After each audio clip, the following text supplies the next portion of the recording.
ऋषियों ने कहा, प्रभु, अग्नि यज्ञ, देव यज्ञ, ब्रह्मा यज्ञ, गुरु पूजा तथा ब्रह्म तृप्ति का हमारे समक्ष क्रमशः वर्णन कीजिए। सूत जी बोले, महर्षियों, गृहस्थ पुरुष अग्नि में सायंकाल और प्रातः काल जो चावल आदि द्रव्य की आहुति देता है उसी को अग्नि यज्ञ कहते हैं। जो ब्रह्मचर्य आश्रम में स्थित हैं, उन ब्रह्मचारियों के लिए समाधि का आध्यान ही अग्नि यज्ञ है। वे समाधि का ही अग्नि में हवन करें। ब्राह्मणों, ब्रह्मचार्य आश्रम में निवास करने वाले द्विजों का जब तक विवाह न हो जाए और वे उपासनाग्नि की प्रतिष्ठा न कर ले, तब तक उनके लिए अग्नि में समाधि की आहुति, व्रत आदि का पालन तथा विशेष यजन आदि ही कर्तव्य हैं। द्विजों, जिन्होंने बाह्य अग्नि को विसर्जित करके अपने आत्मा में ही अग्नि का आरोप कर लिया है, ऐसे वानप्रस्थियों और सन्यासियों के लिए यही हवन या अग्नि यज्ञ है कि वे विविध समय पर हितकर, परिमित और पवित्र अन्न का भोजन कर लें। ब्राह्मणों, सायंकाल अग्नि के लिए दी हुई आहुति संपत्ति प्रदान करने वाली होती है, ऐसा जानना चाहिए, और प्रातःकाल सूर्य देव को दी हुई आहुति आयु की वृद्धि करने वाली होती है। ये बात अच्छी तरह समझ लेनी चाहिए। दिन में अग्निदेव सूर्य में ही प्रविष्ट हो जाते हैं, अतः प्रातःकाल सूर्य को दी हुई आहुति भी अग्नि यज्ञ के ही अंतर्गत है। स्थालीपाक आदि यज्ञों को देव यज्ञ ही मानना चाहिए। लौकिक अग्नि में प्रतिष्ठित जो चूड़ाकरण आदि संस्कार निमित्तक हवन कर्म हैं, उन्हें भी देव यज्ञ के ही अंतर्गत जानना चाहिए। अब ब्रह्मा यज्ञ का वर्णन सुनो। द्विज को चाहिए कि वह देवताओं की तृप्ति के लिए निरंतर ब्रह्मा यज्ञ करे। वेदों को जो नित्य अध्ययन या स्वाध्याय होता है उसी को ब्रह्मा यज्ञ कहा गया है। प्रातःकाल नित्य कर्म के अनंतर सायंकाल तक ब्रह्मा यज्ञ किया जा सकता है। उसके बाद रात में इसका विधान नहीं है। अग्नि के बिना देव यज्ञ कैसे संपन्न होता है, इसे तुम लोग श्रद्धा और आदर पूर्वक सुनो। सृष्टि के आरंभ में सर्वज्ञ, दयालु और सर्व समर्थ महादेव जी ने समस्त लोगों के उपकार के लिए वारों की कल्पना की।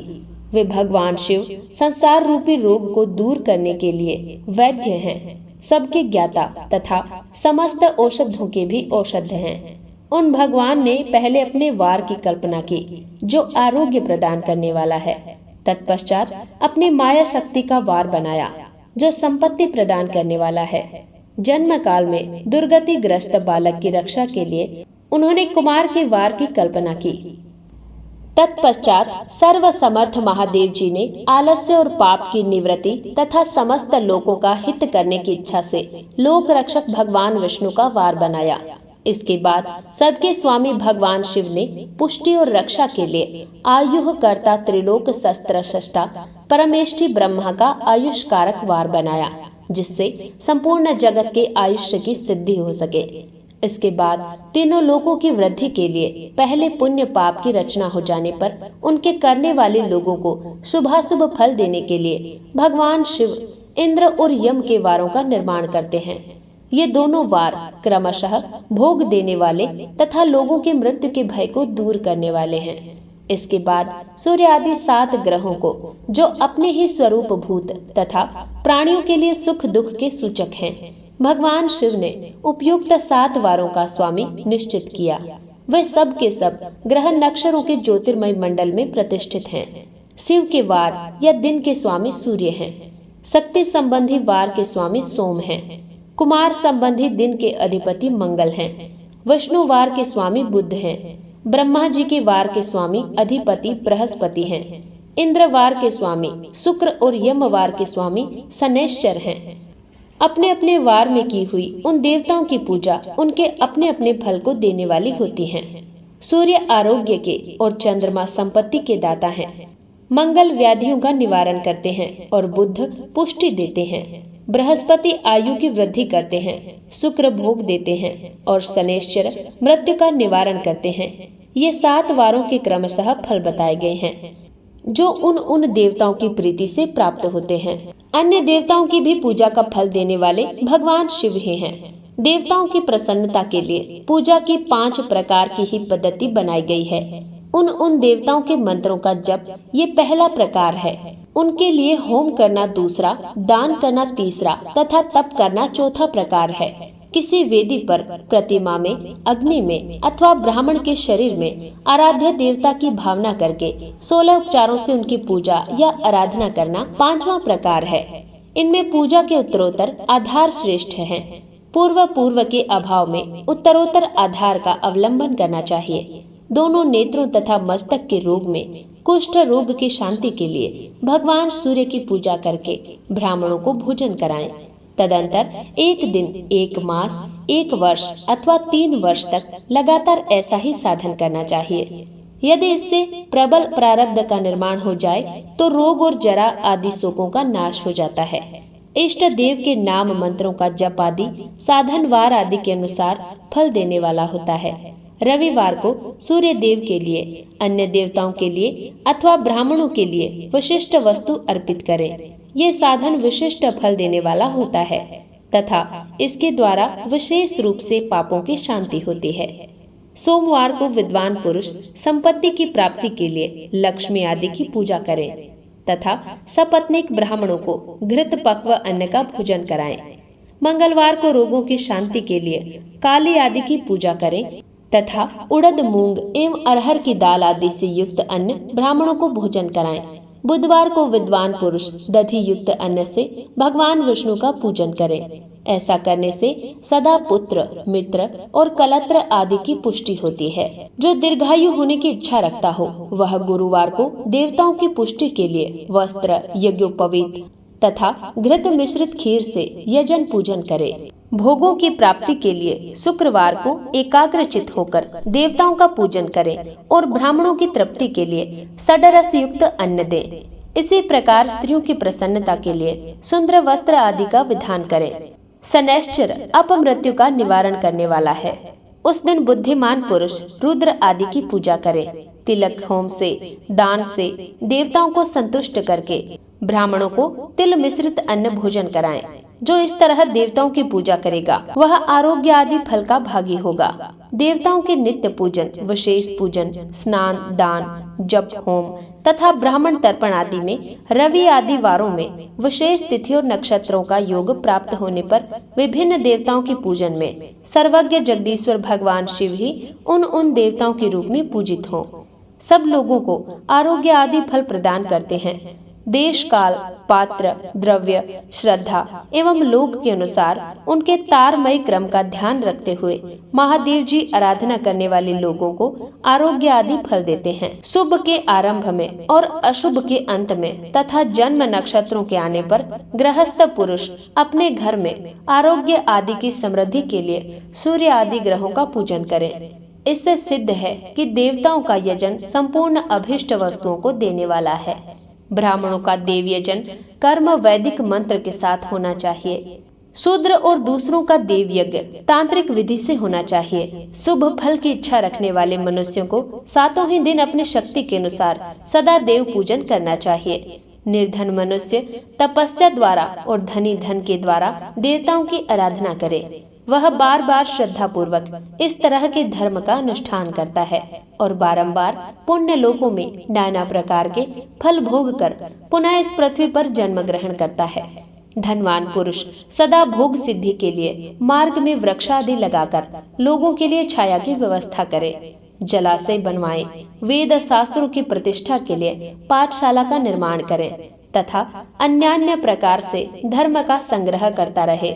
धनी को ये सब कार्य सदा ही करते रहना चाहिए। समय अनुसार पुण्य कर्मों के परिपाक से अंतकरण शुद्ध होने पर ज्ञान की सिद्धि हो जाती है। द्विजों, जो इस अध्याय को सुनता है, पढ़ता है अथवा सुनने की व्यवस्था करता है उसे देव यज्ञ का फल प्राप्त होता है।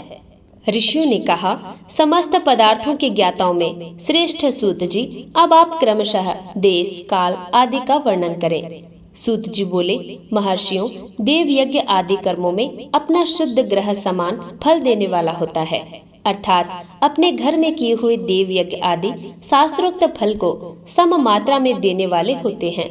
गौशाला का स्थान घर की अपेक्षा 10 गुना फल देता है। जलाशय का तट उससे भी 10 गुना महत्व रखता है तथा जहाँ बेल, तुलसी एवं पीपल का वृक्ष मूल निकट हो वह स्थान जलाशय के तट से भी 10 गुना फल देने वाला होता है। देवालय को भी उससे भी 10 गुने महत्व का स्थान जानना चाहिए। देवालय से भी 10 गुना महत्व रखता है तीर्थ भूमि का तट। उससे 10 गुना श्रेष्ठ है नदी किनारा।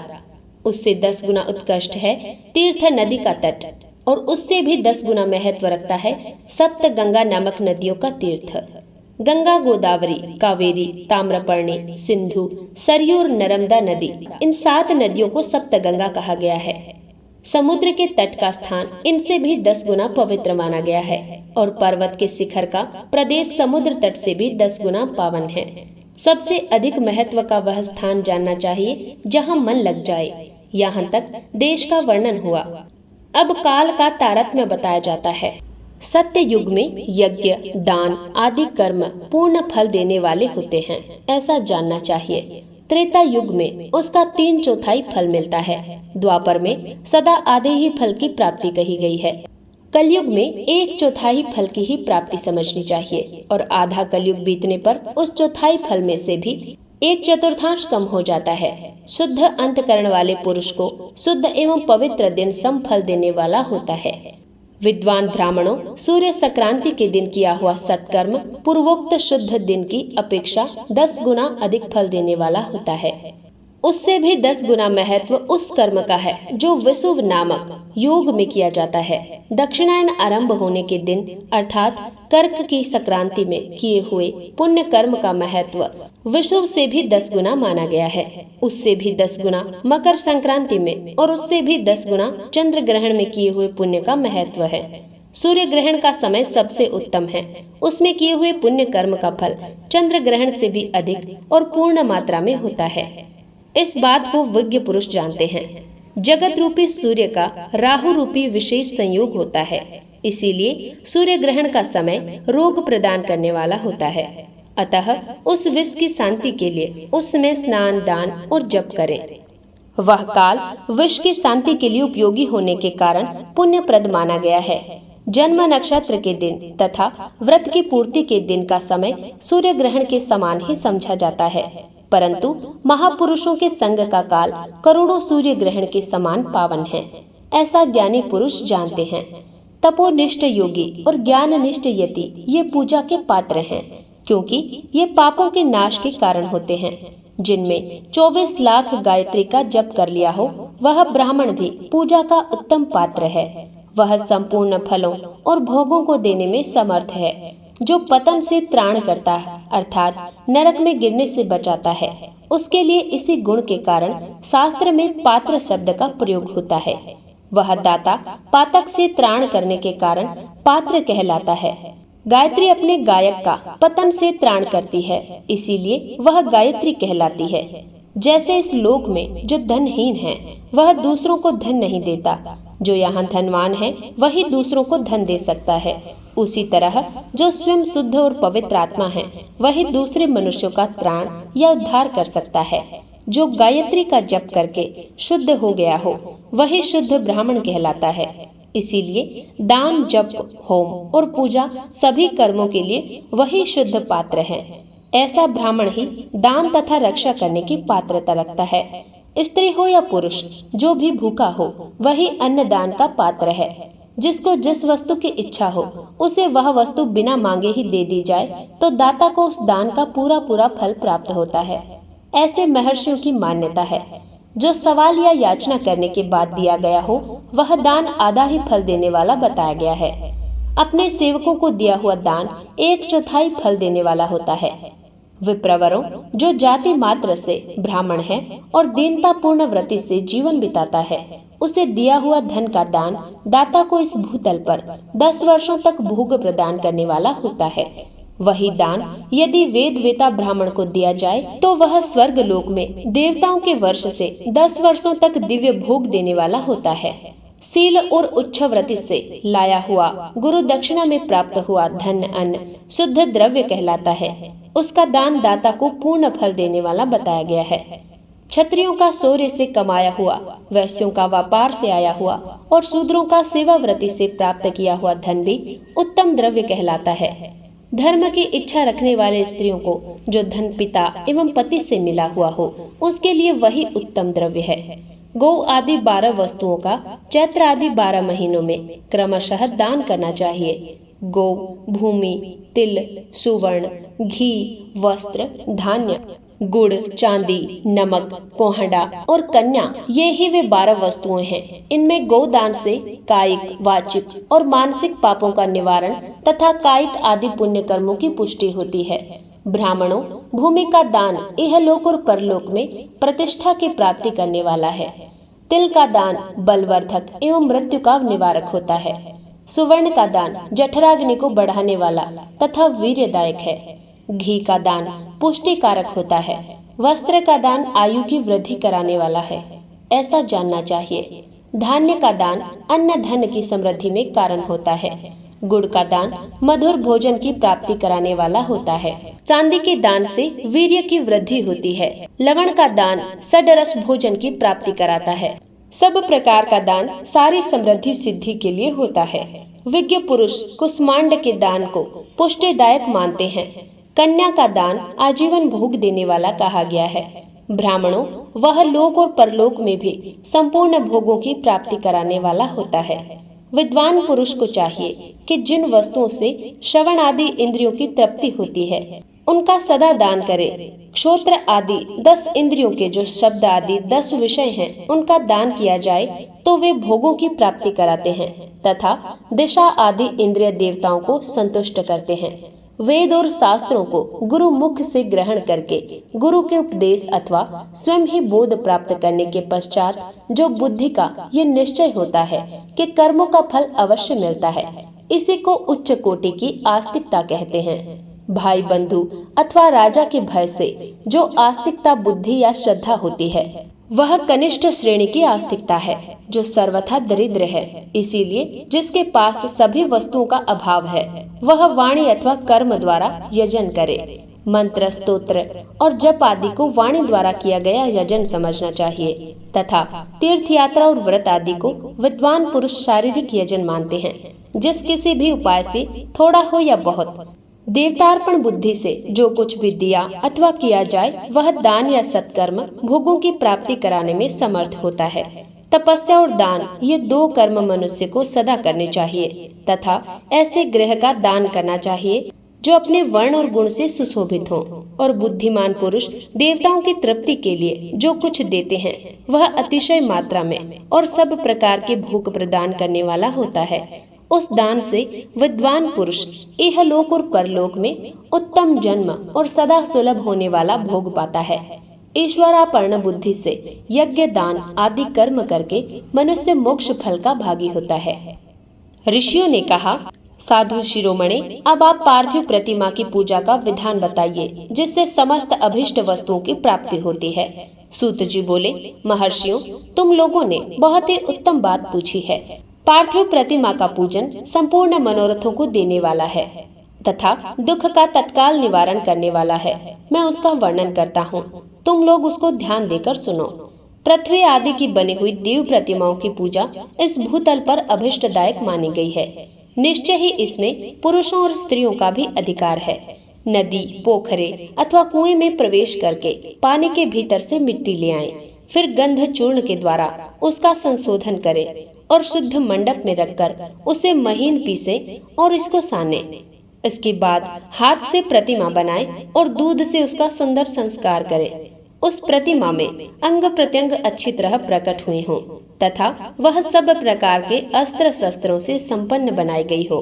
तदंतर उसे पद्मासन पर स्थापित करके आदर पूर्वक उसका पूजन करे। गणेश, सूर्य, विष्णु, दुर्गा और शिव की प्रतिमा का, शिव का एवं शिवलिंग का द्विज को सदा पूजन करना चाहिए। 1650 पूजन जनित फल की सिद्धि के लिए 16 उपचारों द्वारा पूजन करना चाहिए।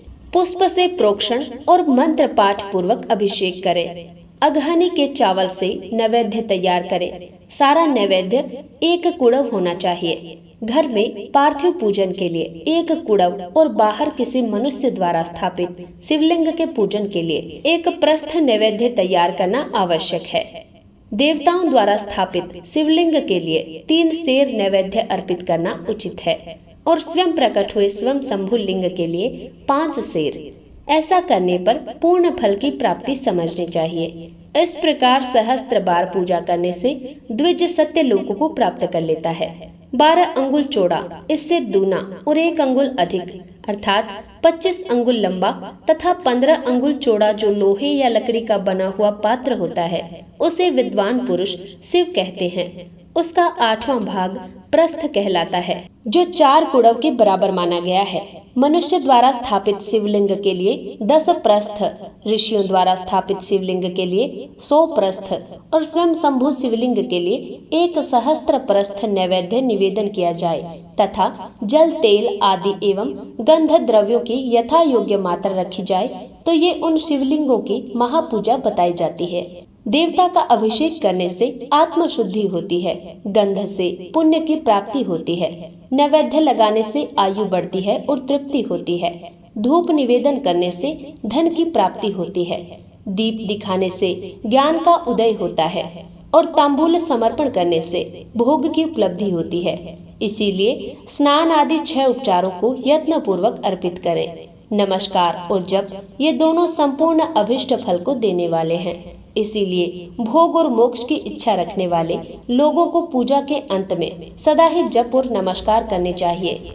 मनुष्य को चाहिए कि वह सदा पहले मन से पूजा करके फिर उन उपचारों से करे।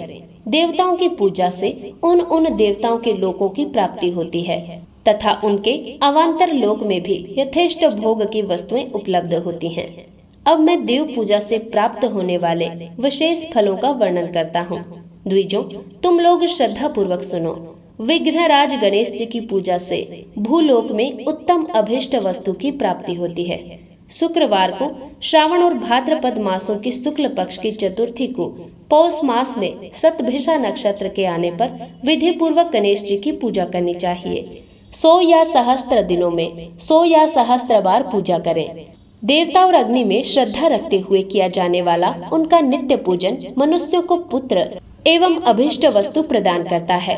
वह समस्त पापों का शमन तथा भिन्न भिन्न दुष्कर्मों का विनाश करने वाला है। विभिन्न वारों में की हुई शिव आदि पूजा को आत्मशुद्धि प्रदान करने वाली समझना चाहिए। वार या दिन, तिथि, नक्षत्र और योगों का आधार है। समस्त कामनाओं को देने वाला है। उसमें वृद्धि और क्षय नहीं होता, इसीलिए उसे पूर्ण ब्रह्मा स्वरूप मानना चाहिए। सूर्योदय काल से लेकर सूर्योदय काल आने तक 1 वार की स्थिति मानी गई है और जो ब्राह्मण आदि सभी वर्णों के कर्मों का आधार है। विहित तिथि के पूर्व भाग में की हुई देव पूजा मनुष्यों को पूर्ण भोग प्रदान करने वाली होती है। यदि मध्याह्न के बाद तिथि का आरंभ होता है तो रात्रि युक्त तिथि का पूर्व भाग पितरों की श्रद्धादि कर्म के लिए उत्तम बताया गया है। ऐसी तिथि का परभाग ही दिन से युक्त होता है, अतः वही देव कर्म के लिए प्रशस्त माना गया है। यदि मध्याह्न काल तक तिथि रहे तो उदय व्यापनी तिथि को ही देव कार्य में ग्रहण करना चाहिए। इसी तरह शुभ तिथि एवं नक्षत्र आदि देव कार्य में ग्राह्य होते हैं। वार आदि का भली भांति विचार करके पूजा और जप आदि करने चाहिए। वेदों में पूजा शब्द के अर्थ इस प्रकार योजना की गई है। पूर्जायते अनेन इति पूजा। यह पूजा शब्द की व्युत्पत्ति है। पुह का अर्थ है भोग और फल की सिद्धि। वह जिस कर्म से संपन्न होती है उसका नाम पूजा है। मनोवांछित वस्तु तथा ज्ञान ये अभिष्ट वस्तुएं हैं। सकाम भाव वाले को अभिष्ट भोग अपेक्षित होता है और निष्काम भाव वाले को अर्थ पारमार्थिक ज्ञान, ये दोनों ही पूजा शब्द के अर्थ हैं। इनके योजना करने से ही पुरुष शब्द की सार्थकता है। इस प्रकार लोक और वेद में पूजा शब्द का अर्थ विख्यात है। नित्य और नैमित्तिक कर्म कालांतर में फल देते हैं, किंतु काम्य कर्म का यदि भली भांति अनुष्ठान हुआ हो तो वह तत्काल फलद होता है। प्रतिदिन 1 पक्ष, 1 मास और 1 वर्ष तक लगातार पूजन करने से उन कर्मों के फल की प्राप्ति होती है और उनसे वैसे ही पापों का क्रमशः क्षय होता है। प्रत्येक मास के कृष्ण पक्ष की चतुर्थी तिथि को की हुई महागणपति की पूजा 1 पक्ष के पापों का नाश करने वाली और 1 पक्ष तक उत्तम भोग रूपी फल देने वाली होती है। चैत्र मास में चतुर्थी को की हुई पूजा 1 मास तक किए गए पूजन का फल देने वाली प्राप्त होती है और जब सूर्य सिंह राशि पर स्थित हो उस समय भाद्रपद मास की चतुर्थी को की हुई गणेश जी की पूजा 1 वर्ष तक मनोवांछित भोग प्रदान करती है।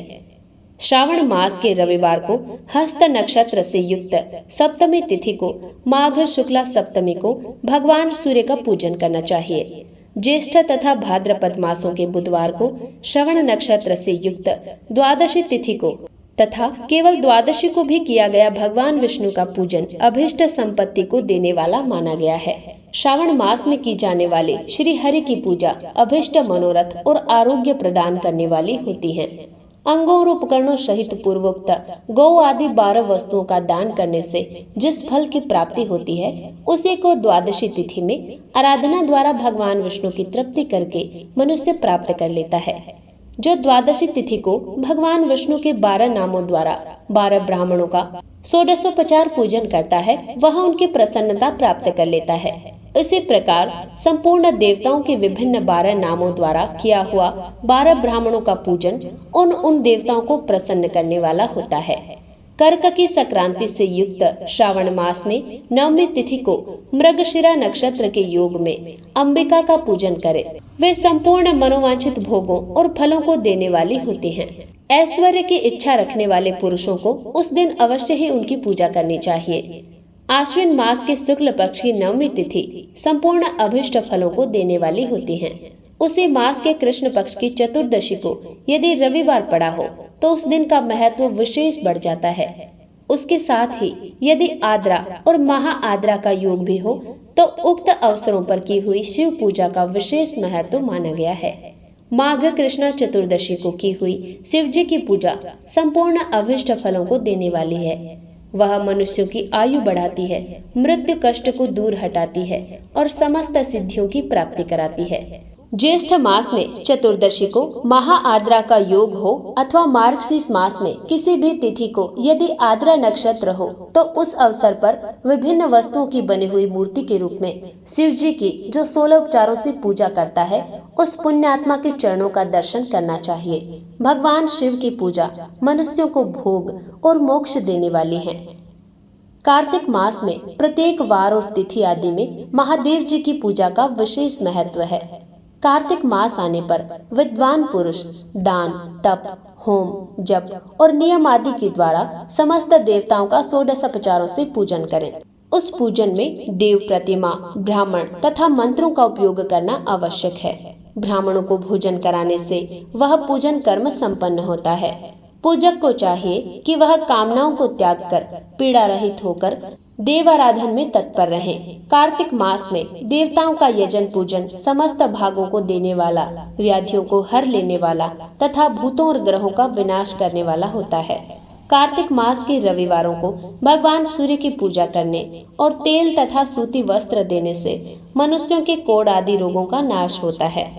हरे, काली मिर्च, वस्त्र और खीरा आदि का दान और ब्राह्मणों की प्रतिष्ठा करने से क्षय के रोग का नाश होता है।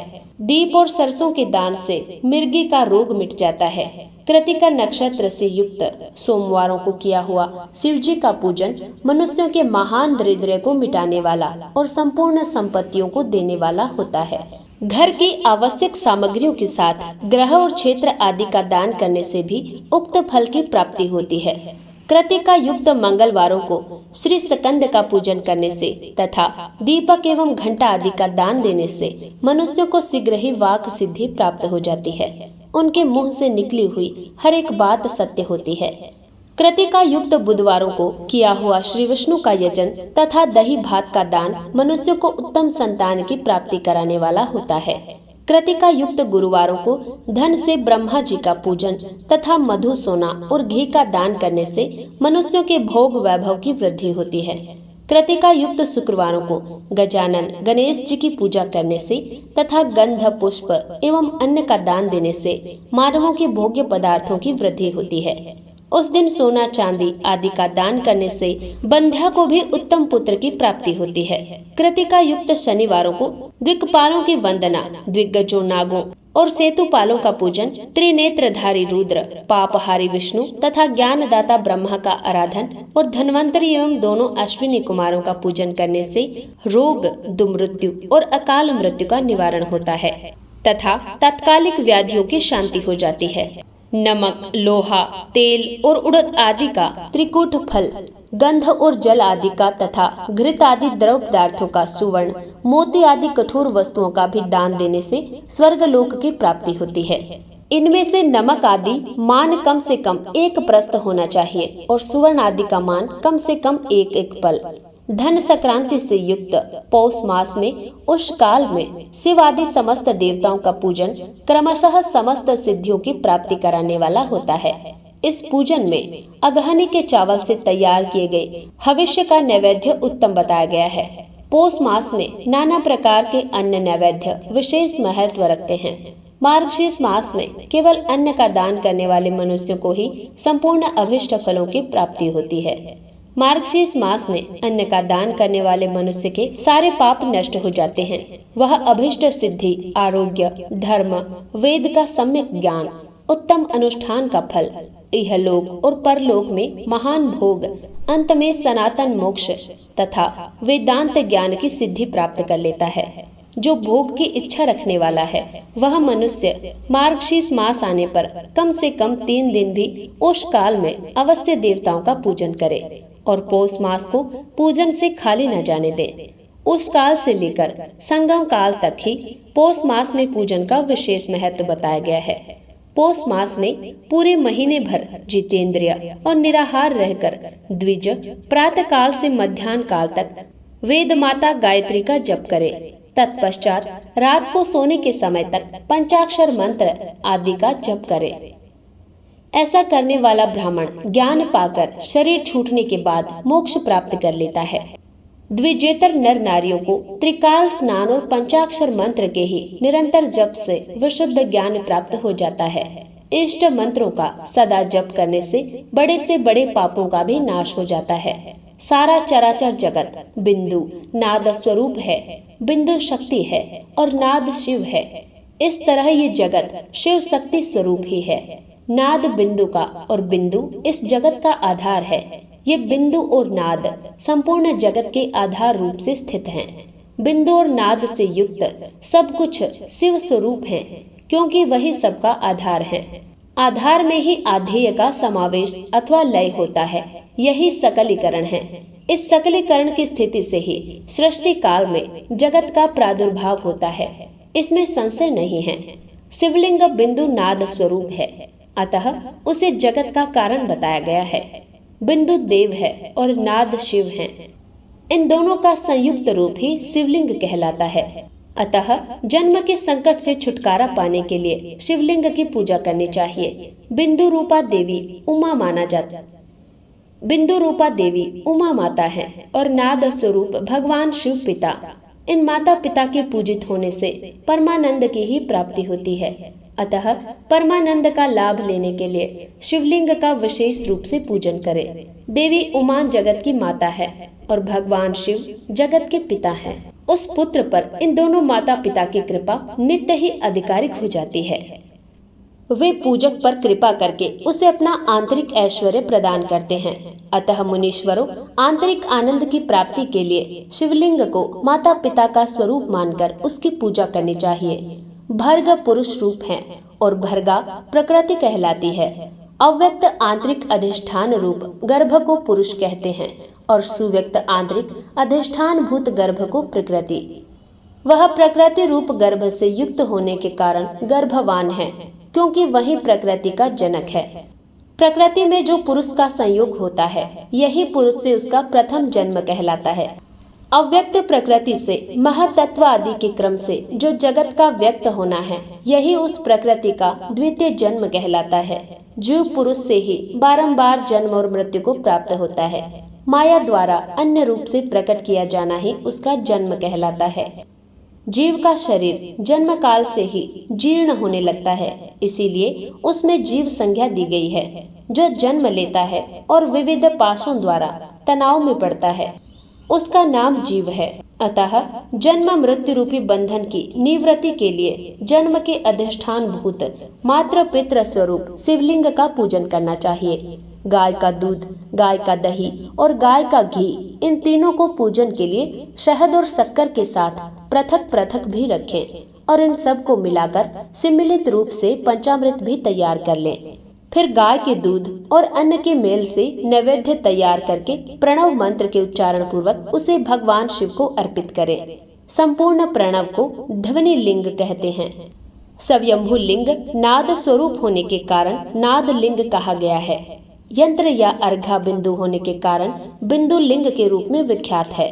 उसमें अचल रूप से प्रतिष्ठित जो शिवलिंग है वह मकार स्वरूप है, इसीलिए मकार लिंग कहलाता है। सवारी निकालने आदि के लिए जो चर लिंग होता है वह उकार स्वरूप होने से उकार लिंग कहा गया है, तथा पूजा की दीक्षा देने वाले जो गुरु या आचार्य हैं उनका विग्रह आकार का प्रतीक होने से आकार लिंग माना गया है। इस प्रकार आकार, उकार, मकार, बिंदु, नाद और ध्वनि के रूप में लिंग के 6 भेद हैं। इन 6 लिंगों की नित्य पूजा करने से साधक जीवन मुक्त हो जाता है। ऋषि बोले, प्रभो महामुने, आप हमारे लिए क्रमशः षडलिंग स्वरूप प्रणव का महात्म्य तथा शिव भक्त के पूजन का प्रकार बताइए। सूत जी ने कहा, महर्षियों, आप लोग तपस्या के धनी हैं। आपने ये बड़ा सुंदर प्रश्न उपस्थित किया है, किंतु इसका ठीक ठाक उत्तर महादेव जी ही जानते हैं। तथापि भगवान शिव की कृपा से ही मैं इस विषय का वर्णन करूंगा। वे भगवान शिव हमारे और आप लोगों की रक्षा भारी भार बारंबार स्वयं ही ग्रहण करें। प्रनाम है प्रकृति से उत्पन्न संसार रूपी महासागर का। प्रणव इससे पार करने के लिए दूसरी नाव है, इसीलिए इस ओंकार को प्रणव की संज्ञा देते हैं। ओंकार अपने जप करने वाले साधकों से कहता है, प्रह प्रपंच न नहीं है, वह तुम लोगों के लिए। अतः इस भाव को लेकर भी ज्ञानी पुरुष ओम को प्रणव नाम से जानते हैं। इसका दूसरा भाव यूं है, प्रकरेषण न नयेत वह युष्मान मोक्षम इति वा प्रणवः, अर्थात ये तुम सब उपासकों को बलपूर्वक मोक्ष तक पहुंचा देगा। इस अभिप्राय से भी इसे ऋषि मुनि प्रणव कहते हैं। अपना जप करने वाले योगियों की तथा अपने मंत्र की पूजा करने वाले उपासक के समस्त कर्मों का नाश करके ये दिव्य नूतन ज्ञान देता है, इसीलिए भी इसका नाम प्रणव है। उन माया रहित महेश्वर को ही नव अर्थात नूतन कहते हैं। वे परमात्मा प्रकष्ट रूप से नव अर्थात शुद्ध स्वरूप हैं, इसीलिए वे प्रणव कहलाते हैं। प्रणव साधकों को नव अर्थात नवीन कर देता है, इसीलिए भी विद्वान पुरुष उसे प्रणव के नाम से जानते हैं। अथवा प्रकट रूप से नव दिव्य परमात्मा ज्ञान प्रकट करता है, इसीलिए वह प्रणव है। प्रणव के 2 भेद बताए गए हैं, स्थूल और सूक्ष्म। एक अक्षर रूप जो ओम है उसे सूक्ष्म प्रणव जानना चाहिए, और नमः शिवाय इस 5 अक्षर वाले मंत्र को स्थूल प्रणव समझना चाहिए। जिसमें 5 अक्षर व्यक्त नहीं है वह सूक्ष्म है, और जिसमें 5 अक्षर सुस्पष्ट रूप से व्यक्त हैं वह स्थूल है। जीवन मुक्त पुरुष के लिए सूक्ष्म प्रणव के जप का विधान है। दृष्टि में जब तक उसका शरीर रहता है तब तक उसके द्वारा प्रणव जप की सहज साधना स्वतः होती रहती है। वह अपनी देह का विलय होने तक सूक्ष्म प्रणव मंत्र का जप और उसके अर्थभूत परमात्मा तत्व का अनुसंधान करता है। जब शरीर नष्ट हो जाता है तब वह पूर्ण ब्रह्मा स्वरूप शिव को प्राप्त कर लेता है। ये सुनिश्चित बात है। जो अर्थ का अनुसंधान न करके केवल मंत्र का जप करता है उसे निश्चय ही योग की प्राप्ति होती है। जिसने 36 करोड़ मंत्र का जप कर लिया हो उसे अवश्य ही योग प्राप्त हो जाता है। सूक्ष्म प्रणव के भी ह्रस्व और दीर्घ के भेद से 2 रूप जानने चाहिए। अकार, उकार, मकार, बिंदु, नाद, शब्द और काल, कला, इनमें युक्त जो प्रणव है उसे दीर्घ प्रणव कहते हैं। वह योगियों के ही हृदय में स्थित होता है। मकार पर्यंत जो ओम है वह अ, उम इन 3 तत्वों से युक्त है। इसी को ह्रस्व प्रणव कहते हैं। अ शिव है, उ शक्ति है और मकार इन दोनों की एकता है। वह त्रितत्व स्वरूप है। ऐसा समझकर ह्रस्व प्रणव का जप करना चाहिए। जो अपने समस्त पापों का क्षय करना चाहते हैं उनके लिए इस ह्रस्व प्रणव का जप अत्यंत ही आवश्यक है। पृथ्वी, जल, तेज, वायु और आकाश ये 5 भूत तथा शब्द, स्पर्श आदि इनके 5 विषय, ये सब मिलकर 10 वस्तुएं मनुष्य की कामना के विषय हैं। इनके आशा मन में लेकर जो कर्मों के अनुष्ठान में संलग्न होते हैं वे 10 प्रकार के पुरुष प्रवृत्त कहलाते हैं तथा जो निष्काम भाव से शास्त्र विहित कर्मों का अनुष्ठान करते हैं वे निवृत्त कहे गए हैं। प्रवृत्त पुरुषों का हर्ष प्रणव का ही जप करना चाहिए। प्रवृत्त पुरुषों को हर्ष प्रणव का ही जप करना चाहिए और निवृत्त पुरुषों को दीर्घ प्रणव का, व्याहत्यों तथा अन्य मंत्रों के आदि में इच्छानुसार शब्द और कला से युक्त प्रणव का उच्चारण करना चाहिए। वेद के आदि में और दोनों संध्याओं की उपासना के समय भी ओंकार का उच्चारण करना चाहिए। प्रणव का 9 करोड़ जप करने से मनुष्य शुद्ध हो जाता है। फिर 9 करोड़ का जप करने से वह पृथ्वी तत्व पर विजय पा लेता है। तत्पश्चात पुनः 9 करोड़ का जप करके वह जल तत्व को जीत लेता है। पुनः 9 करोड़ जप से अग्नि तत्व पर विजय पाता है। तदंतर फिर 9 करोड़ का जप करके वह वायु तत्व पर विजय होता है। फिर 9 करोड़ के जप से आकाश को अपने अधिकार में कर लेता है। इसी प्रकार 9 करोड़ का जप करके वह क्रमशः गंध, रस, रूप, स्पर्श और शब्द पर विजय पाता है। इसके बाद फिर 9 करोड़ का जप करके अहंकार को भी जीत लेता है। इस तरह 108 करोड़ प्रणव का जप करके उत्कृष्ट बोध को प्राप्त हुआ पुरुष शुद्ध योग का लाभ करता है। शुद्ध योग से युक्त होने पर वह जीवन मुक्त हो जाता है, इसमें संशय नहीं है। और प्रणव रूपी शिव का ध्यान करते करते समाधि में स्थित हुआ महायोगी पुरुष साक्षात शिव ही है, इसमें संशय नहीं है। पहले अपने शरीर में प्रणव की ऋषि, छंद और देवता आदि का न्यास करके फिर जप आरंभ करना चाहिए। आकार आदि मात्र का वर्णों से युक्त प्रणव का अपने अंगों में न्यास करके मनुष्य ऋषि हो जाता है। मंत्रों के 10 विध संस्कार, मात्र का न्यास तथा षड्ध्व शोषण आदि के साथ संपूर्ण न्यास फल उसे प्राप्त हो जाता है। प्रवृत्ति तथा प्रवृत्ति निवृत्ति से मिश्रित भाव वाले पुरुषों के लिए स्थूल प्रणव का जप ही अभिष्ट साधक होता है। क्रिया, तप और जप के योग से शिव योगी 3 प्रकार के होते हैं, जो क्रमशः क्रिया योगी, तपो योगी और जप योगी कहलाते हैं। जो धन आदि वैभवों से पूजा सामग्री का संचय करके हाथ आदि अंगों से नमस्कार आदि क्रिया करते हुए इष्ट देव की पूजा में लगा रहता है, वह क्रिया योगी कहलाता है। पूजा में संलग्न रहकर जो परिमित भोजन करता, ब्रह्म इंद्रियों को जीतकर, बाह्य इंद्रियों को जीतकर वश में किए रहता है और मन को भी वश में करके परद्रोह आदि से दूर रहता है, वह तपो योगी कहलाता है। इन सभी सद्गुणों से युक्त होकर जो सदा शुद्ध भाव से रहता है तथा समस्त काम आदि दोषों से रहित होकर शांत चित्त से निरंतर जप किया करता है, उसे महात्मा पुरुष जप योगी मानते हैं। जो मनुष्य 16 प्रकार के उपचारों से शिव योगी महात्माओं की पूजा करता है, वह शुद्ध होकर सालोक्य आदि के क्रम से उत्तरोत्तर उत्कृष्ट मुक्ति को प्राप्त कर लेता है। द्विजों, अब मैं जप योग का वर्णन करता हूँ, तुम सब लोग ध्यान देकर सुनो। तपस्या करने वाले के लिए जप का उपदेश किया गया है, क्योंकि वह जप करते करते अपने आप को सर्वथा शुद्ध कर लेता है। ब्राह्मणों, पहले नमः पद हो, उसके बाद चतुर्थी विभक्ति में शिव शब्द हो तो पंच तत्वमात्मक नमः शिवाय मंत्र होता है। इसे शिव पंचाक्षर कहते हैं। ये स्थूल प्रणव रूप है। इस पंचाक्षर के जप से ही मनुष्य संपूर्ण सिद्धियों को प्राप्त कर लेता है। पंचाक्षर मंत्र के आदि में ओमकार लगाकर ही सदा उसका जप करना चाहिए। द्विजों, गुरु के मुख से पंचाक्षर मंत्र का उपदेश पाकर जहाँ सुख पूर्वक निवास किया जा सके, ऐसी उत्तम भूमि पर महीने के पूर्व पक्ष में आरंभ करके कृष्ण पक्ष की चतुर्दशी तक निरंतर जप करता रहे।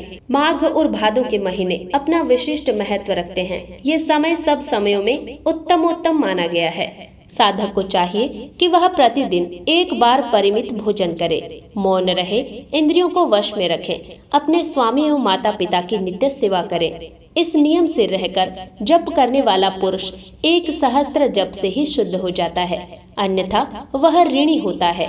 भगवान शिव का निरंतर चिंतन करते हुए पंचाक्षर मंत्र का 5 लाख जप करे। जप काल में इस प्रकार ध्यान करें। कल्याण दाता भगवान शिव कमल के आसन पर विराजमान हैं। उनका मस्तक श्री गंगा जी तथा चंद्रमा की कला से सुशोभित है। उनकी बाईं जांघ पर आदि शक्ति भगवती उमा बैठी हैं। वहां खड़े हुए बड़े बड़े गण भगवान शिव की शोभा बढ़ा रहे हैं। महादेव जी अपने 4 हाथों में मृग मुद्रा, टंक तथा वर एवं अभय की मुद्राएं धारण किए हुए हैं। इस प्रकार सदा सब पर अनुग्रह करने वाले भगवान सदाशिव का बारंबार स्मरण करते हुए हृदय अथवा सूर्य मंडल में पहले उनकी मानसिक पूजा करें, फिर पूर्वाभिमुख होकर पूर्वोक्त पंचाक्षरी विद्या का जप करें। उन दिनों साधक सदा शुद्ध कर्म ही करें। जप की समाप्ति के दिन कृष्ण पक्ष की चतुर्दशी को प्रातःकाल नित्य कर्म करके शुद्ध एवं सुंदर स्थान में शौच संतोष आदि नियमों से युक्त होकर शुद्ध हृदय से पंचाक्षर मंत्र का 12 सहस्त्र बार जप करें। तत्पश्चात 5 सप्तनिक ब्राह्मणों का जो श्रेष्ठ एवं शिव भक्त हों उनका वर्ण करें। इनके अतिरिक्त एक श्रेष्ठ आचार्य प्रवर का भी वर्ण करें और उसे सांभ सदाशिव का स्वरूप समझें। ईशान तत्पुरुष, अघोर वामदेव और सद्योजात 5 ही श्रेष्ठ और शिव भक्त ब्राह्मणों का वर्ण करने के पश्चात पूजन सामग्री को एकत्र करके भगवान शिव का पूजन आरंभ करें। विधि पूर्वक शिव की पूजा संपन्न करके होम आरंभ करें। अपने ग्रह सूत्र के अनुसार सुखांत कर्म करके अर्थात परिसमूहन, उपलेपन, उल्लेखन, मृद उद्धरण और अभ्युक्षण इन पंचभूत संस्कारों के पश्चात वेदी पर स्वाभिमुख अग्नि को स्थापित करके कुशकंडिका के अनंतर प्रज्वलित अग्नि में ही आज्य भागांत आहुति देकर प्रस्तुत होम का कार्य आरंभ करें। कपिला गाय के घी से 11, 101 अथवा 1001 आहुतियां स्वयं ही दे अथवा विद्वान पुरुष शिव भक्त ब्राह्मणों से 108 आहुतियां दिलाएं। होम कर्म समाप्त होने पर गुरु को दक्षिणा के रूप में एक गाय और बैल देने चाहिए। ईशान आदि के प्रत्येक रूप जिन 5 ब्राह्मणों का वर्ण किया गया हो उनको ईशान आदि का स्वरूप ही समझे तथा आचार्य को सांभ सदाशिव का स्वरूप माने। इसी भावना के साथ उन सब के चरण धोएं और उनके चरणोदक से अपने मस्तक को सींचे। ऐसा करने से वह साधक अगणित तीर्थों में तत्काल स्नान करने का फल प्राप्त कर लेता है। उन ब्राह्मणों को भक्ति पूर्वक दशांश अन्न देना चाहिए। गुरु पत्नी को पराशक्ति मानकर उनका भी पूजन करें। ईशान आदि कर्म से उन सभी के ब्राह्मणों का उत्तम अन्न से पूजन करके अपने वैभव विस्तार के अनुसार रुद्राक्ष, वस्त्र, बड़ा और पुआ आदि अर्पित करें। तदंतर द्विगपाल आदि को बलि देकर ब्राह्मणों को भोजन कराएं। इसके बाद देवेश्वर शिव से प्रार्थना करके अपना जप समाप्त करें। इस प्रकार पुरस्चरण करके मनुष्य उस मंत्र को सिद्ध कर लेता है। फिर 5 लाख जप करने से समस्त पापों का नाश हो जाता है। तदंतर पुनः 5 लाख जप करने पर अतल से लेकर सत्यलोक तक 14 भुवनों पर क्रमशः अधिकार प्राप्त हो जाता है। यदि अनुष्ठान पूर्ण होने के पहले बीच में ही साधक की मृत्यु हो जाए तो वह परलोक में उत्तम भोग भोगने के पश्चात पुनः पृथ्वी पर जन्म लेकर पंचाक्षर मंत्र के जप का अनुष्ठान करता है। समस्त लोगों का ऐश्वर्य पाने के पश्चात वह मंत्र को सिद्ध करने वाला पुरुष यदि पुनः 5 लाख जप करे तो उसे ब्रह्मा जी का सामीप्य प्राप्त होता है। पुनः 5 लाख जप करने से सारूप्य नामक ऐश्वर्य प्राप्त होता है। 100 लाख जप करने से वह साक्षात ब्रह्मा के समान हो जाता है। इस तरह कार्य ब्रह्मा का सायुज्य प्राप्त करके वह उस ब्रह्मा का प्रलय होने तक उस लोक में यथेष्ट भोग भोगता है। फिर दूसरे कल्प का आरंभ होने पर वह ब्रह्मा जी का पुत्र होता है। उस समय फिर तपस्या करके दिव्य तेज से प्रकाशित हो वह क्रमशः मुक्त हो जाता है। पृथ्वी आदि कार्य स्वरूप भूतों द्वारा पाताल से लेकर सत्य लोक पर्यंत ब्रह्मा जी के 14 लोक क्रमशः निर्मित हुए हैं। सत्य लोक से ऊपर क्षमा लोक तक जो 14 भुवन हैं, वे भगवान विष्णु के लोक हैं। क्षमा लोक से ऊपर सूची लोक पर्यंत 28 भुवन स्थित हैं। सूची लोक के अंतर्गत कैलाश में प्राणियों का संहार करने वाले रुद्रदेव विराजमान हैं। सूची लोक से ऊपर अहिंसा लोक पर्यंत 56 भुवनों की स्थिति है। अहिंसा लोक का आश्रय लेकर जो ज्ञान कैलाश नामक नगर शोभा पाता है उसमें कार्यभूत होकर महेश्वर सबको अदृश्य करके रहते हैं। अहिंसा लोक के अंत में काल चक्र की स्थिति है। यहाँ तक महेश्वर के विराट स्वरूप का वर्णन किया गया है। वहीं तक लोगों का तिरोधान अथवा लय होता है। उससे नीचे कर्मों का भोग है और उससे ऊपर ज्ञान का भोग। उसके नीचे कर्म माया है और उसके ऊपर ज्ञान की माया। माँ का अर्थ है लक्ष्मी, उसे कर्म भोग यात प्राप्त होता है, इसीलिए वह माया अथवा कर्म माया कहलाती है। इसी तरह माँ अर्थात लक्ष्मी से ज्ञान भोग अर्थात यात प्राप्त होता है, इसीलिए उसे माया या ज्ञान माया कहा गया है। उपयुक्त सीमा से नीचे नश्वर भोग है और ऊपर नित्य भोग है। उससे नीचे ही तिरोधान अथवा लय है। वहां से नीचे ही कर्ममय पाशों द्वारा बंधन होता है, ऊपर बंधन का सदा अभाव है। उससे नीचे ही जीव सकाम कर्मों का अनुसरण करते हुए विभिन्न लोकों और योनियों में चक्कर काटते हैं। उससे ऊपर के लोकों में निष्काम कर्म का ही भोग बताया गया है। बिंदु पूजा में तत्पर रहने वाले उपासक वहां से नीचे के लोकों में ही घूमते हैं। उसके ऊपर तो निष्काम भाव से शिवलिंग की पूजा करने वाले उपासक ही जाते हैं, जो एकमात्र शिव की उपासना में तत्पर हैं। वे उससे ऊपर के लोकों में जाते हैं। वहां से नीचे जीव कोटि है और ऊपर ईश्वर कोटि। नीचे संसारी जीव रहते हैं और ऊपर मुक्त पुरुष। नीचे कर्म लोक है और ऊपर ज्ञान लोक है। ऊपर मद और अहंकार का नाश करने वाली नम्रता है। वहाँ जन्म जनित तिरोधान नहीं है। उसका निवारण किए बिना वहाँ किसी का प्रवेश संभव नहीं है। इस प्रकार तिरोधान का निवारण करने से जहाँ ज्ञान शब्द का अर्थ ही प्रकाशित होता है, आदि भौतिक पूजा करने वाले लोग उससे नीचे के लोकों में ही चक्कर काटते हैं। जो आध्यात्मिक उपासना करने वाले हैं वे ही उससे ऊपर को जाते हैं। जो सत्य अहिंसा आदि धर्मों से युक्त हो भगवान शिव के पूजन में तत्पर रहते हैं, वे काल चक्र को पार कर जाते हैं। काल चक्रेश्वर की सीमा तक जो विराट महेश्वर लोक बताया गया है, उससे ऊपर वृषभ के आकार में धर्म की स्थिति है। वह ब्रह्मचर्य का मूर्तिमान स्वरूप है। उसकी सत्य, सोच, अहिंसा और दया ये 4 पद हैं। वह साक्षात शिव लोक के द्वार पर खड़ा है। क्षमा उसके सींग है, शमकान है। वह वेद ध्वनि रूप से विभूषित है। आस्तिकता उसके दोनों नेत्र हैं। विश्वास ही उसकी श्रेष्ठ बुद्धि एवं मन है। क्रिया आदि धर्म रूपी जो वृषभ हैं, वे कारण आदि में स्थित हैं, ऐसा जानना चाहिए। उस क्रिया रूप वृषभाकार धर्म पर कलातीत शिव आरूढ़ होते हैं। ब्रह्मा, विष्णु और महेश्वर की जो अपनी अपनी आयु है, उसी को दिन कहते हैं। जहाँ धर्म रूपी वृषभ की स्थिति है, उसे ऊपर न दिन है न रात्रि। वहाँ जन्म मरण आदि भी नहीं है। वहाँ फिर से कारण स्वरूप ब्रह्मा के कारण सत्यलोक पर्यंत 14 लोक स्थित हैं, जो 5 भौतिक गंध आदि से परे हैं। उनकी सनातन स्थिति है। सूक्ष्म गंध ही उनका स्वरूप है। उनसे ऊपर फिर कारण स्वरूप विष्णु के 14 लोक स्थित हैं। उनमें भी ऊपर फिर कारण स्वरूपी रुद्र के 28 लोकों की स्थिति मानी गई है। फिर उनमें भी ऊपर कारणेश शिव के 56 लोक विद्यमान हैं।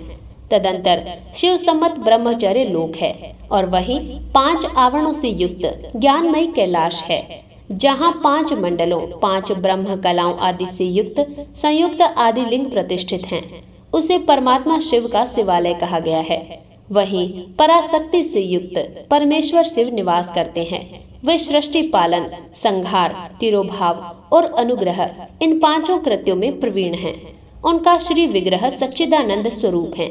वे सदा ध्यान रूपी धर्म में ही स्थित रहते हैं और सदा सब पर अनुग्रह किया करते हैं। वे सवात्मा राम हैं और समाधि रूपी आसन पर आसीन हो नित्य विराजमान होते हैं। कर्म एवं ध्यान आदि अनुष्ठान करने से कर्म साधन पथ में आगे बढ़ने पर उनका दर्शन साध्य होता है। नित्य नैमित्तिक आदि कर्मों द्वारा देवताओं का यजन करने से भगवान शिव के समाराधन कर्म में मन लगता है। क्रिया आदि जो शिव संबंधी कर्म हैं, उनके द्वारा शिव ज्ञान सिद्ध करें। जिन्होंने शिव तत्व का साक्षात्कार कर लिया है अथवा जिन पर शिव की कृपा दृष्टि पड़ चुकी है, वे सब मुक्त ही हैं। इसमें कोई संशय नहीं है। आत्मा स्वरूप से जो स्थिति है वही मुक्ति है। एकमात्र अपने आत्मा में रमण या आनंद का अनुभव करना ही मुक्ति का स्वरूप है। जो पुरुष क्रिया, तप, जप, ज्ञान और ध्यान रूपी धर्मों में भली भांति स्थित है, वह शिव का साक्षात्कार करके स्व आत्मा राम स्वरूप मोक्ष को भी प्राप्त कर लेता है। जैसे सूर्य देव अपनी किरणों से अशुद्धि को दूर कर देते हैं, उसी प्रकार कृपा करने में कुशल भगवान शिव अपने भक्त के अज्ञान को मिटा देते हैं। अज्ञान की निवृत्ति हो जाने पर शिव ज्ञान स्वतः प्रकट हो जाता है।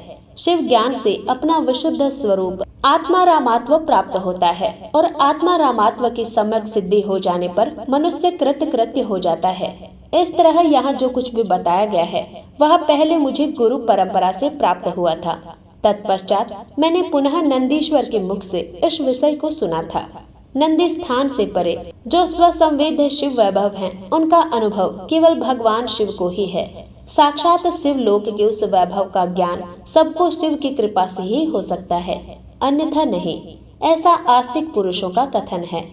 साधकों को चाहिए कि वह 5 लाख जप करने के पश्चात भगवान शिव की प्रसन्नता के लिए महाभिषेक एवं नैवेद्य निवेदन करके शिव भक्तों का पूजन करे। भक्ति की पूजा से भगवान शिव बहुत प्रसन्न होते हैं। शिव और उनके भक्त में कोई भेद नहीं है, वह साक्षात शिव स्वरूप ही हैं। शिव स्वरूप मंत्र को धारण करके वह शिव ही हो गया रहता है। शिव भक्त का शरीर शिव रूप ही है, अतः उसकी सेवा में तत्पर रहना चाहिए। जो शिव के भक्त हैं और वेद की सारी क्रियाओं को जानते हैं, जो क्रमशः जितना जितना शिव मंत्र का जप कर लेता है, उसके शरीर को उतना ही शिव का सामीप्य प्राप्त हो जाता है, इसमें कोई संशय नहीं है। शिव भक्त स्त्री का रूप देवी पार्वती का है। वह जितना मंत्र जपती है उसे उतना ही देवी का सानिध्य प्राप्त हो जाता है। साधक स्वयं शिव स्वरूप होकर पराशक्ति का पूजन करें। शक्ति, वेर तथा लिंग का चित्र बनाकर अथवा मिट्टी आदि से इनकी आकृति का निर्माण करके प्राण प्रतिष्ठा पूर्वक निष्कपट भाव से इनका पूजन करें। शक्ति लिंग को देवी मानकर और अपने को शिव रूप समझकर शिवलिंग को नाद रूप तथा शक्ति को बिंदु रूप मानकर परस्पर सटे हुए शिवलिंग और शिवलिंग के प्रति उप प्रधान और प्रधान की भावना रखते हुए जो शिव शक्ति का पूजन करता है, वह मूल रूप की भावना करने के कारण शिव रूप ही है। शिव भक्त शिव मंत्र रूप होने के कारण शिव के ही स्वरूप हैं। जो 16 उपचारों से उनकी पूजा करता है उसे अभीष्ट वस्तु की प्राप्ति होती है।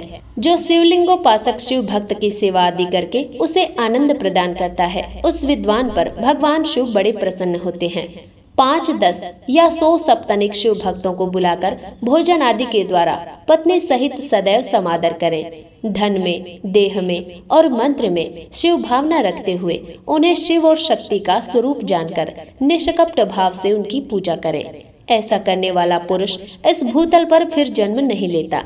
ऋषि बोले, सर्वज्ञों में श्रेष्ठ सूत जी, बंधन और मोक्ष का स्वरूप क्या है, ये हमें बताइए। सूत जी ने कहा, महर्षियों, मैं बंधन और मोक्ष का स्वरूप तथा मोक्ष के उपाय का वर्णन करूंगा, तुम लोग आदर पूर्वक सुनो। जो प्रकृति आदि 8 बंधनों से बंधा हुआ है वह जीव बंध कहलाता है, और जो उन 8 बंधनों से छूटा हुआ है उसे मुक्त कहते हैं।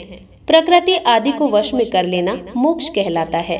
बंधन आगंतुक है और मोक्ष स्वतः सिद्ध है। बंध जीव जब बंधन से मुक्त हो जाता है तब उसे मुक्त जीव कहते हैं। प्रकृति, बुद्धि, त्रिगुणात्मक अहंकार और 5 तन्मात्राएं, इन्हें ज्ञानी पुरुष प्रकृत्याधृष्टक मानते हैं। प्रकृति आदि 8 तत्वों के समूह से देह की उत्पत्ति हुई है। देह कर्म से उत्पन्न होता है और फिर कर्म से नूतन देह की उत्पत्ति होती है। इस प्रकार बारंबार जन्म और कर्म होते रहते हैं।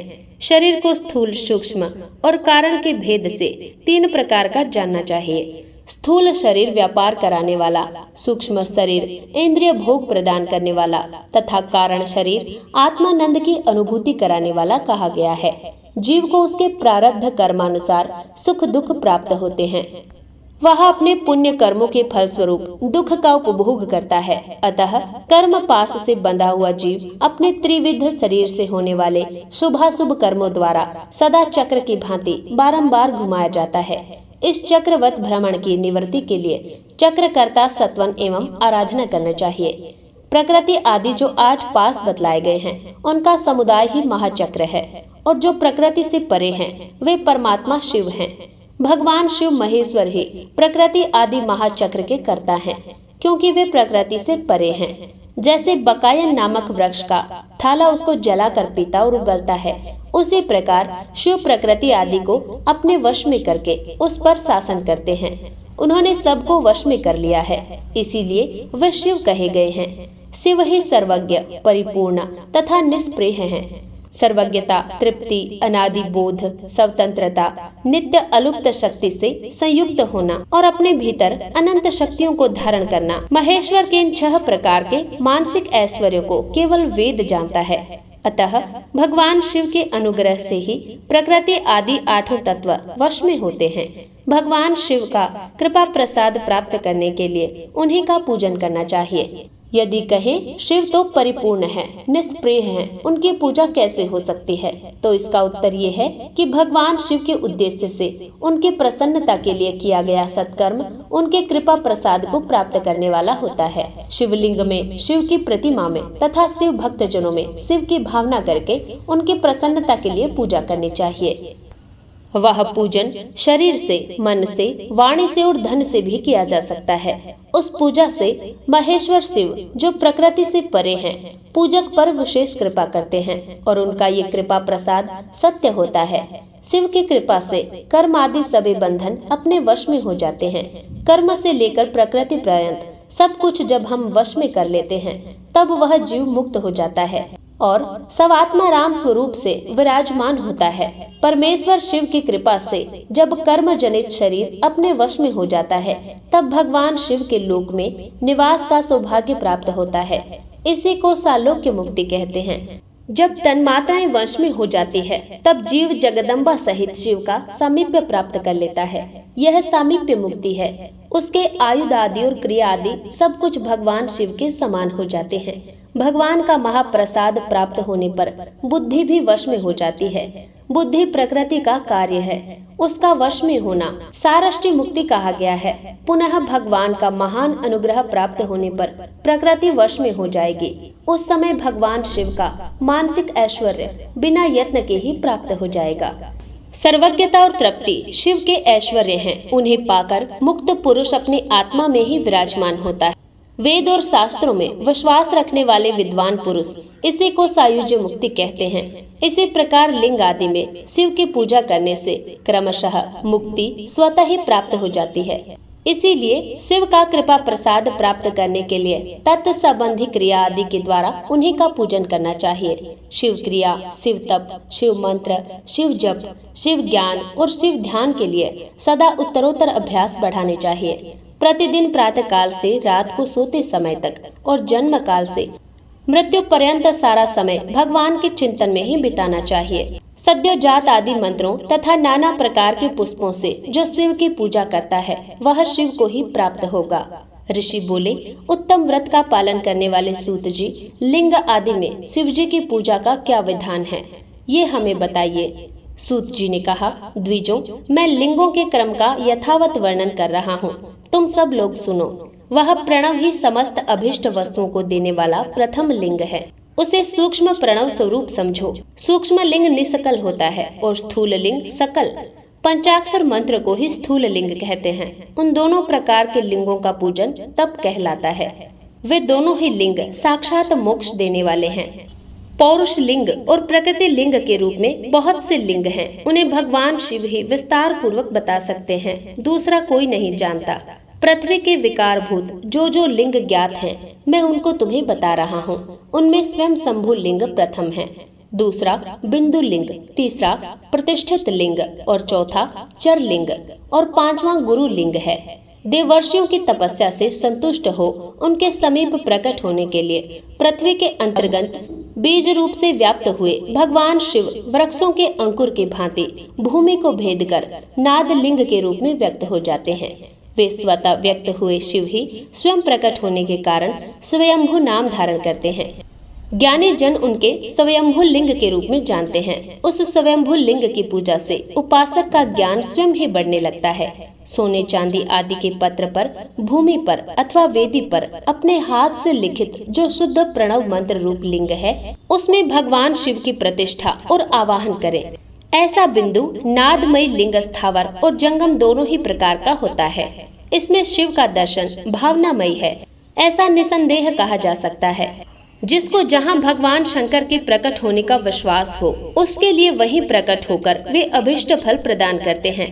अपने हाथ से लिखे हुए यंत्र में अथवा अकृत्रिम स्थावर आदि में भगवान शिव का आवाहन करके 16 उपचारों से उनकी पूजा करें।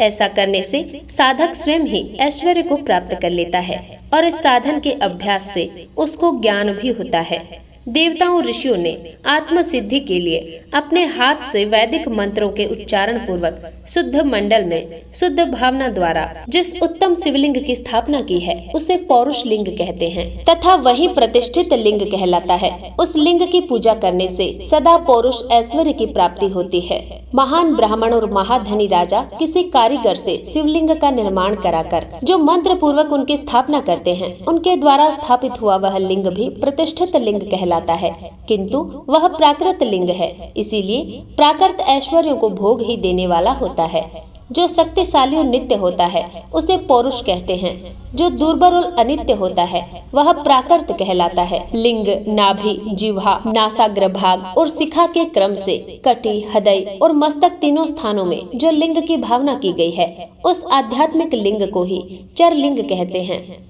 पर्वत को पौरुष लिंग बताया गया है और भूतल को विद्वान पुरुष प्राकृत लिंग मानते हैं। वृक्ष आदि को पौरुष लिंग जानना चाहिए और गुल्म आदि को प्राकृत लिंग, साठी नामक धान्य को प्राकृत लिंग समझना चाहिए और साली एवं गेहूं को पौरुष लिंग। अणिमा आदि 8 सिद्धियों को देने वाला जो ऐश्वर्य है उसे पौरुष ऐश्वर्य जानना चाहिए।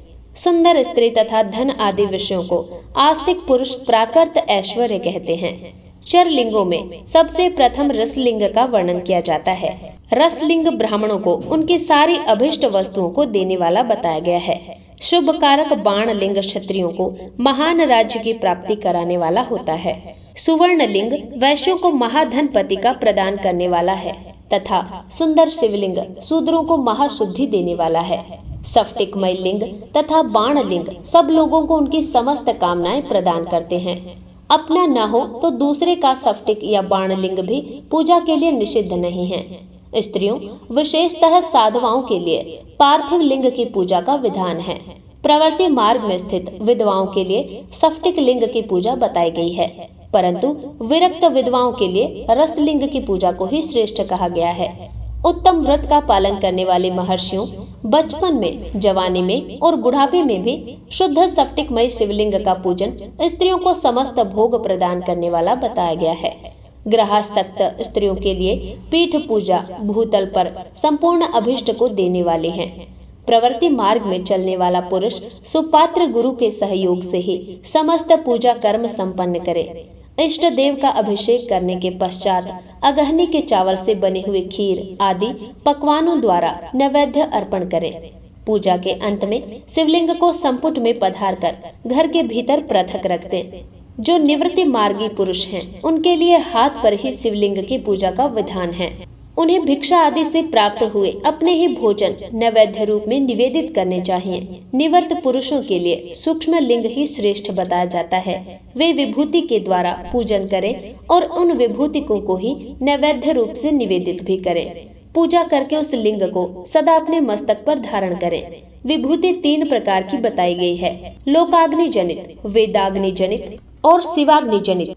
लोकाग्नि जनित या लौकिक भस्म को द्रव्यों की शुद्धि के लिए लाकर रखें। मिट्टी, लकड़ी और लोहे के पात्रों की, धान्यों की, तिल आदि द्रव्यों के, वस्त्र आदि तथा परशु स्थित वस्तुओं की भस्म से शुद्धि होती है। कुत्ते आदि दूषित हुए पात्रों की भी भस्म से ही शुद्धि मानी गई है। वस्तु विशेष की शुद्धि के लिए यथा योग्य सजल अथवा निर्जल भस्म का उपयोग करना चाहिए। वेदाग्नि जनित जो भस्म है उसको उन वैदिक कर्मों के अंत में धारण करना चाहिए। उन मंत्र और क्रिया से जनित जो होम कर्म है वह अग्नि में भस्म का रूप धारण करता है। उस भस्म को धारण करने से वह कर्म आत्मा में आरोपित हो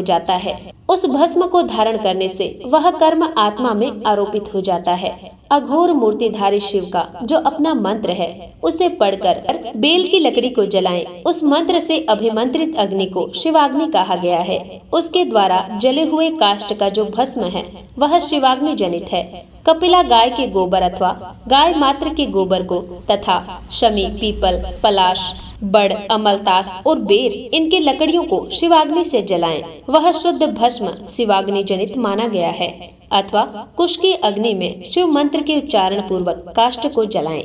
फिर उसी भस्म को कपड़े से अच्छी तरह छानकर घड़े में भरकर रख दें। उसे समय समय पर अपनी कांति या शोभा की वृद्धि के लिए धारण करें। ऐसा करने वाला पुरुष सम्मानित एवं पूजित होता है। पूर्व काल में भगवान शिव ने भस्म शब्द का ऐसा ही अर्थ प्रकट किया था। जैसे राजा अपने राज्य में सारभूत को ग्रहण करता है, जैसे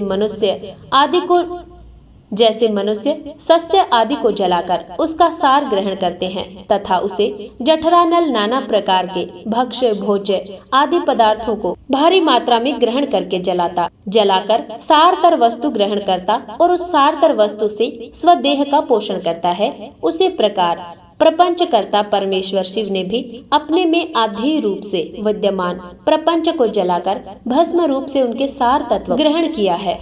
प्रपंच को दग्ध करके शिव ने उसके भस्म को अपने शरीर में लगाया है। राख भभूत पोतने के बहाने जगत के सार को ही ग्रहण किया है।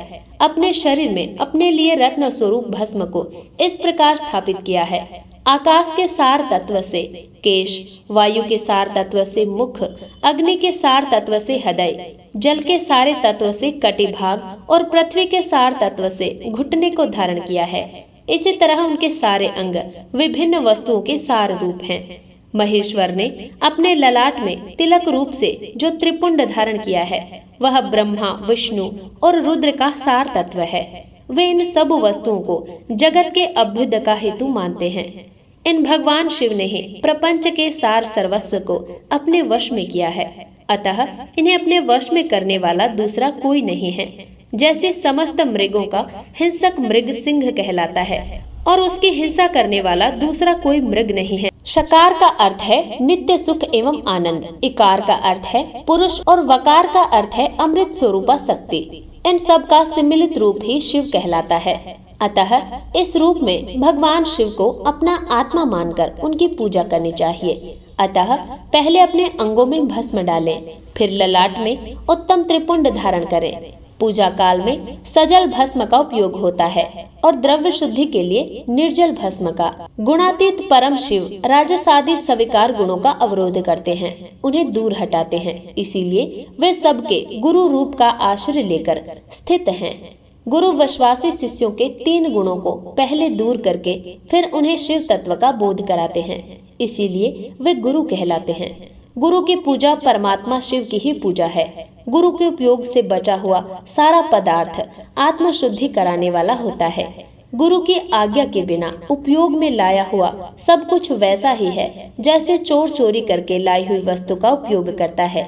गुरु से भी विशेष ज्ञानवान पुरुष मिल जाए तो उसे भी यत्न पूर्वक गुरु बना लेना चाहिए। अज्ञान रूपी बंधन से छूटना ही जीव मात्र के लिए साध्य पुरुषार्थ है। अतः जो विशेष ज्ञानवान है वही जीव को उस बंधन से छुड़ा सकता है। जन्म और मरण रूप द्वंद्व को भगवान शिव की माया ने ही अर्पित किया है। जो इन दोनों को शिव की माया को ही अर्पित कर देता है फिर वह शरीर के बंधन में नहीं पड़ता। जब तक शरीर रहता है तब तक वो क्रिया के ही अधीन है। वह जीवबद्ध कहलाता है। स्थूल, सूक्ष्म और कारण तीनों शरीरों को वश में कर लेने पर जीव का मोक्ष हो जाता है, ऐसा ज्ञानी पुरुषों का कथन है। माया चक्र के निर्माता भगवान शिव ही परम कारण हैं। वे अपनी माया के दिए हुए द्वंद्व का स्वयं ही परिमार्जन करते हैं। अतः शिव के द्वारा कल्पित हुआ द्वंद्व उन्हीं को समर्पित कर देना चाहिए। जो शिव की पूजा में तत्पर हो वह मौन रहे, सत्य आदि गुणों से संयुक्त हो तथा क्रिया जप तप और ज्ञान ध्यान से एक एक का अनुष्ठान करता रहे। ऐश्वर्य, दिव्य शरीर की प्राप्ति, ज्ञान का उदय, अज्ञान का निवारण और भगवान शिव के सामीप्य का लाभ, ये क्रमशः क्रिया आदि के फल हैं।